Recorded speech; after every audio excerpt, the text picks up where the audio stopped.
Covering your tracks and installing backdoors, also known as digging in deep. So at this point, we've performed our reconnaissance, we've scanned and enumerated, we've gained our access, we've escalated our privileges, we've maintained our access and moved laterally, and now we want to make sure that we're in here for the long haul. How do we make sure we don't get caught? This is where we have to cover our tracks and place some backdoors. So what does that really mean? Well, covering our tracks and installing backdoors means we're going to erase the evidence. We're going to modify the evidence. We're going to disable logging. We can clear log files. We can hide files and folders. We can install rootkits and backdoors, and we can even set up callback times so the machines call us back at certain times of the day instead of maintaining a persistent connection all of the time. These are all different ways for us to cover our tracks. So let's talk about erasing the evidence. The first thing you want to do is you want to erase any temporary files. These would include log files or any droppers that you've put on the system. So if I've put on a stage 1 malware, then I want to delete it because now that I've got stage 2, I don't need stage 1 anymore. If I went into the Windows temporary directory and that's where I've been putting my log files and gathering my information at, I want to download that information and then delete those files. Anything that I have on the system could be found by a system administrator, so I want to clean up as much as possible. Modifying the evidence. So when I modify the evidence, I'm going to change the contents of the log files. So I might go into a log file and change it so that my IP is not the one that's being shown. So the other thing you have to worry about is the time on the files. So if I have a log file and I've edited that IP right now, then the time modifier is going to show up as right now, not the last time the system administrator used it. So what I can use is the program timestamp as part of Meterpreter to actually change that last access time to a time in the past so that it won't look suspicious that I did this today. Again, anything I can do to throw those system administrators off is going to be better for me as the attacker. The other thing I want to do is I can change user identities. Instead, I want to change that. Instead of saying user Jason has done this, I want it to say user Bob has done this. Any of those things that can throw the system administrators off my scent is always a good thing for me. So how do you use timestamp? Well, there's a couple of different ways. I talked about the fact that Meterpreter has a built-in tool for this, but if you're using Linux, Unix, or OS X, there's also two other ways you can do this. One is you can use touch. And what touch does is actually updates the time to the current time. This is not as useful as using something like timestamp because it's going to make it as if we modified it right this second, which may not be the most covert thing for us to be doing. The other thing we can do is use ctime, which changes the time to a given date and time. This is a lot more useful and is essentially what we're doing with timestamp inside of Meterpreter. So I can go back and say, hey, the last time this file was accessed was 2.5 weeks ago at 1:38 p.m. That's what ctime allows you to do. Another thing you can do is you can actually turn off logging. So let's say I broke into the system right now. One of the first things I might want to do is disable logging, go do all my exploitation, and then re-enable logging. That way, I don't have to go and clean up 300 different things that I did. I only have to clean off the initial getting on the system and the initial getting off the system. Audit poll is a command line tool from the NT resource kit. This is how you can actually disable logging inside of Windows. One of the other ways that we can do things is we can clear off those log files. Now, WinZapper, Evidence Eliminator, LSlave, these will all erase log files. If you're in Linux, a lot of those log files are text-based files, so you can actually just delete those files. Now the problem is, while this does cover your tracks and they won't be able to track it back to you, it is very obvious because system administrators are used to looking at log files. And if they go to the log files and there is no log file, they're going to know they've been had.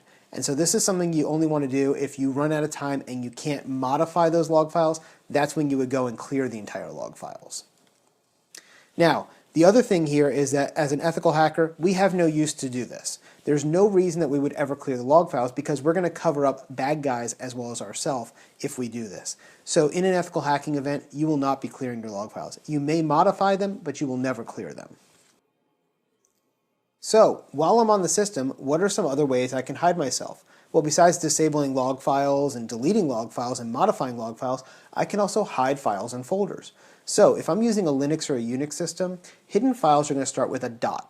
If you're using Windows, we can do things like an alternate data stream. And we'll go through this in a lab environment to show you how easy it is to do an alternate data stream as well. Another way you can do this is you can use hidden attributes. So in Windows, you do the +H, that's going to show it as a hidden file. You can also put files into low traffic areas. How often do people go and look at the C:/Windows/System32 folder? Probably not very often, so we can hide some stuff in there if we wanted to. The other thing you can do is you can hide things in slack space. Slack space is not directly accessible by the operating system, but there's tools that you can use to go and use that empty space on the hard drive and put files there that are then accessible to you and not to the general public. Alternate data streams. So alternate data streams provide a method to hide malware on an NTFS file system. So these streams are almost completely hidden. The file size won't really increase that much, and you'll be able to hide files inside other files. And the way you do this is you're going to do type the file you want to hide, a right caret, the file you want to hide it in, colon, and the file you were hiding. So, for example, if I was hiding Notepad inside of Calc, I would do type notepad.exe, right caret, calc.exe, colon, notepad.exe. Now when I want to run it, I'm just going to do start calc.exe, colon, notepad.exe. Again, I'm running that hidden file, notepad, which is hidden inside of Calc. Now what does that look like on a real system?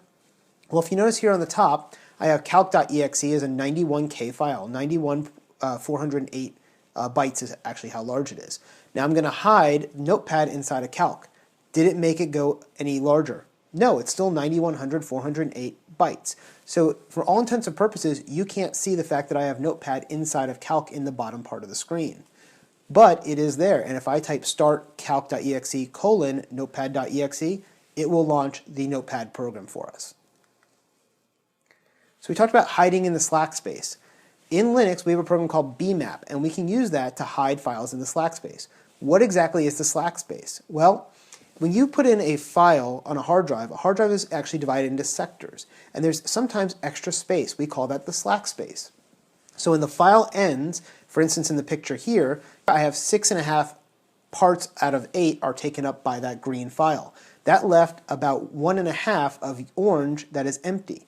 Now that empty space can actually be used and hide files in there. The file system won't read it, they won't realize it's there, but I'll know it's there as the attacker, and I can actually go in and put my files in there and use that extra empty space. It's a great place to hide. It makes it very hard for people to find your stuff. Another way we can hide is by installing rootkits and backdoors. Now, what is a rootkit? Rootkits were originally only on Linux, but now they're on Windows too. Some good examples are FU, Vanquish, Hacker Defender, AFX. And what rootkits are is they will actually bind into the operating system themselves and hide themselves so that it can actually take over some of the commands. So when a system administrator is giving commands, it's actually giving commands where it thinks to the operating system, but it's not. It's giving it to the rootkit, who then gives them back false information. This allows us to hide and keep ourselves hidden longer. Another thing we can do is we can set up backdoors. And again, like I talked about before, those backdoors can be things like callouts, and we can do that with scheduling and timing. So for Windows, how do we do that? We can use SC, which is managing our services. We can start and stop services that would start and stop our malware. We can use NetSH, which will modify our Windows firewall, opening up ports. And then we can use AT, which is a automatic time scheduler. It will schedule programs to run at certain times. So maybe every morning at 2 a.m., I want the Windows system to go and do a ping back to my host. That tells me that that Windows system is still under my control and available for me if I need it. That could be something like a beacon. And that's one of the ways that I can use that, is so that I can know, hey, all the systems will call back to me at 2 a.m. I get one ping from them every 24 hours. I know they're still mine. And then, if that doesn't come back, I know that either the machine is off or that the defenders have found me and cleared my malware. Now on Linux and Unix and OS X, we use things like cron jobs. Cron tab will set up tasks to run in the future. This is like the AT command we had in Windows. And AT also works in Linux and Unix, so you can schedule programs to run at certain times, just like we did in Windows. Again, that's that automated time setup for the future. You can have it do anything you want. I've set up some AT jobs on people where at 3 in the morning it will actually start playing music for them.